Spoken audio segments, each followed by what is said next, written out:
अस्सलाम वालेकुम रहमतुल्लाहि व बरकातुहू। हकीम मोहम्मद अब्दुल्ला बिन उमर आप हज़रात के सामने हाजिर। दोस्तों, बहुत से साथियों ने मुझे ये व्हाट्सएप पे ये मुझे कहा और मुझे कमेंट में भी उन्होंने ये दरख्वास्त की कि आप हमें देसी अंडों के तेल के थोड़े से फ़वाइद बताएं और इसके निकालने का तरीका पे भी थोड़ा सा रोशनी डालें। मैंने अपनी वीडियो में एक तिला का तरीका बताया था, उसके अंदर मैंने देसी अंडों का तेल निकालने का तरीका बड़े तफसील से बताया था, लेकिन इस वीडियो में मैं उस वीडियो का भी लिंक डिस्क्रिप्शन में कॉपी कर दूंगा। लेकिन आज मैं आपको देसी अंडों का तेल निकालने का तरीका बताऊँगा और उसके फ़वाइद पे भी आप रोशनी डालूंगा आप हजरात के सामने। उससे पहले गुजारिश करूंगा कि मेरे चैनल को फौरी सब्सक्राइब कर दें और बेल आइकन को भी क्लिक कर दें, इसलिए कि मेरी तमाम वीडियोस आपको मिलती रहें और आपका हमारा ये सिलसिला चलता रहे।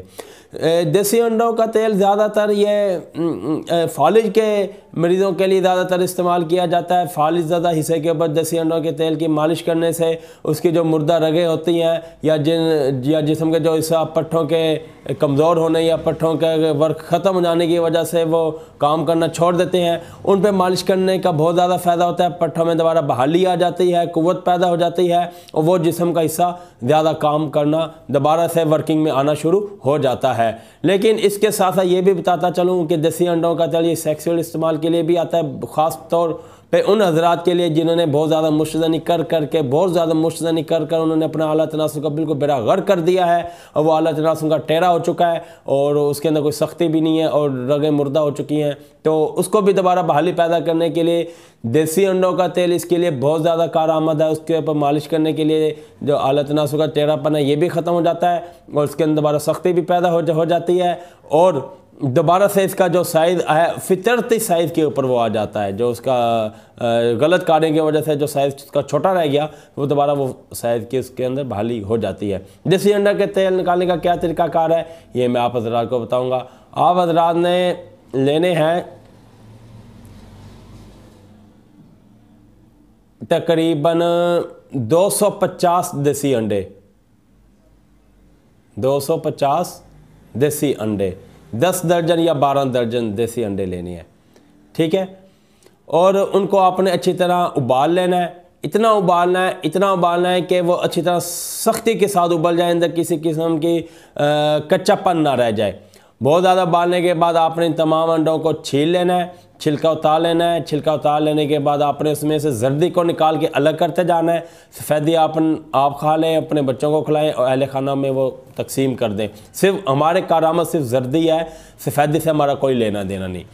उन अंडों की आपने सफ़ेदी को जर्दी को माज़र चाहूँगा जर्दी को इकट्ठा कर लेना है। एक लोहे की कढ़ाई के अंदर आपने उसे इकट्ठा करते जाना है। जब सारे के सारे अंडे की आप जर्दी इकट्ठी कर लें तो एक ही टाइम में तमाम को आपने चूल्हे के ऊपर रख देना है।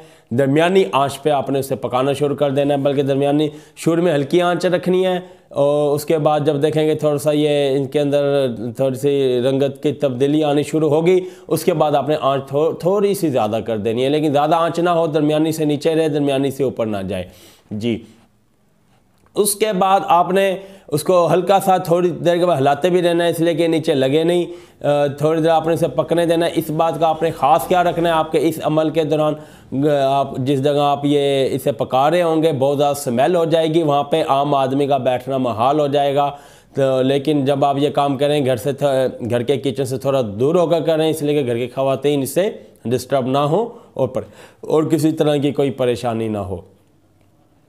जब थोड़ी देर के बाद, यानी कि थोड़ी देर यह है कि तो 1.5-2 घंटे के बाद या 2 घंटे से भी ज़्यादा लग सकते हैं, आप देखेंगे कि ये जो जर्दियाँ थी ये ऐसा सड़ना शुरू हो चुकी हैं और कुछ देर के बाद ये तमाम जर्दियाँ सड़ जाएंगी और इसके किनारों पे थोड़ा सा लिक्विड ज़ाहिर होना शुरू हो जाएगा। आप उसे एक किनारे पे इकट्ठा होने दें। जो सारा इकट्ठा हो जाए आप जल्दी से उसे अब एहतियात करते हुए, क्योंकि वो कढ़ाई गर्म होगी, आप उसे अच्छी तरह किसी एहतियात के साथ किसी बोतल में कन्वर्ट कर लें। वो इतना ज़्यादा नहीं निकलेगा, 2 ड्रॉपर या छोटी सी बोतल ही भरी जाएगी, ज़्यादा वो नहीं निकलेगा। तो वो जो आप उसे अपने पास महफूज कर लें, वक्त ज़रूरत आप उसे इस्तेमाल करें। तरीक़ाकार मैंने आपको बता दिया, इस्तेमाल का भी तरीक़ाकार बता दिया। हल्के फुल्के फ़ायदे पे भी मैंने रोशनी डाल दी और तेल निकालने का तरीका भी मैंने आपको बता दिया। बहुत कारआमद चीज़ है और आप अपने लिए ख़ुद ही इसे निकालें।